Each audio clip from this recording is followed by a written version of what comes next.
Улсын хурлын нийгмийн бодол боловсрол соёл шинжилгээ ухааны байнгын орооны хуралдаанаар сэтгцэн эрүүл мэндийн тухай хуулийн шинжилсэн найруулга болон сэтгцэн эрүүл мэндийн тухай хуулийг хүчингү бусанд тооцох тухай хуулийн төслүүдийн хилцэг хэсэг шийдэв юм а. Дэлхийн хэмжээнд 2005 онд бүртгэгдсэн нийт өвчлөлийн 10 орчим хувийг сэтгц зан үлийн эмгээг эзэлж байсан бол энэ нь 2020 онд 15% болж нэмэгдэх магадлалтай гэж Дэлхийн эрүүл мэндийн байгууллагаас тооцоолжээ. Эрүүл мэндийн яамны төсвийн 2 орчим хувийг сэтгцэн эрүүл мэндийн салбарт зарцуулдаг байна. Үүнээс 60 гаруй хувийг хэвтэн эмчлүүлэгчдийн эмчилгээнд зарцуулдаг байна. Чар хаад гэдэг ингээд бидний дунд ярьдаг домог болчихсон ганц юм эмнэлгийг яриад байдаг. Тэрийг бол очиж үзээгүй хүн бол нэг тийм том хуаран гэж төсөөлөд байдаг.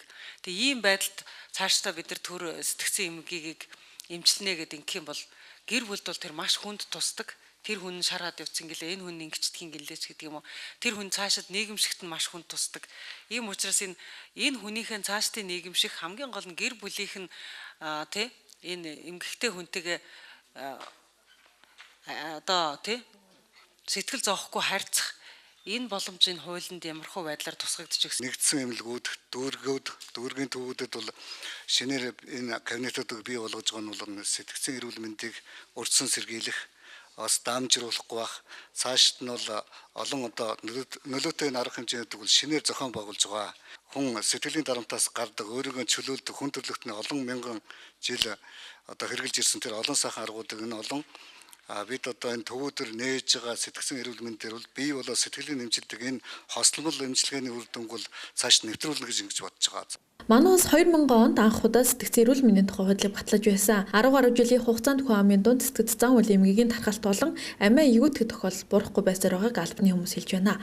Тухайлбал 10,000 хүн амд ногдох сэтгц зан үйл эмгэгийн тохиолдол 2000 онд 77.43% байсан бол энэ нь 2010 онд 112.9% болтлоо нэмэгджээ. Одоогоор манай улсад сэтгц зан үйл эмгэгтэй 22 гаруй мянган хүн эмнэлгийн идэвхтэй хяналтанд дэмжлэгдэж байгаа юм.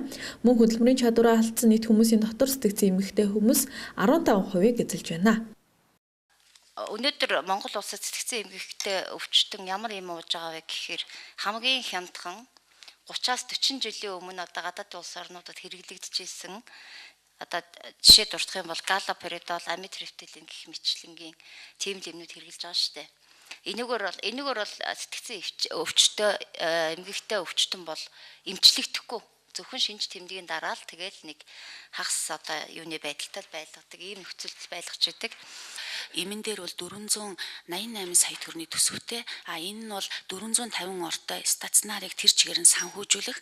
Мөн Улаанбаатар хотын 6,000 өвчтний 3,000 нь бол тасралтгүй им хангадаг. Тэрний төрөөс үн төлбөрөг өгөх юм зарцуулагддаг учраас нэг өвчтөнд энэ юм бол яг төсөв нь бол хүрэлцдэггүй маа. Тийм учраас бид нар яг энэ түрүүний хэлсэн төрөөс тусламж үзүүлдэг 14 төрлийн зайлшгүй шаардлагатай хамгийн хямд үнэтэй эмийг хэрэгэлдэг.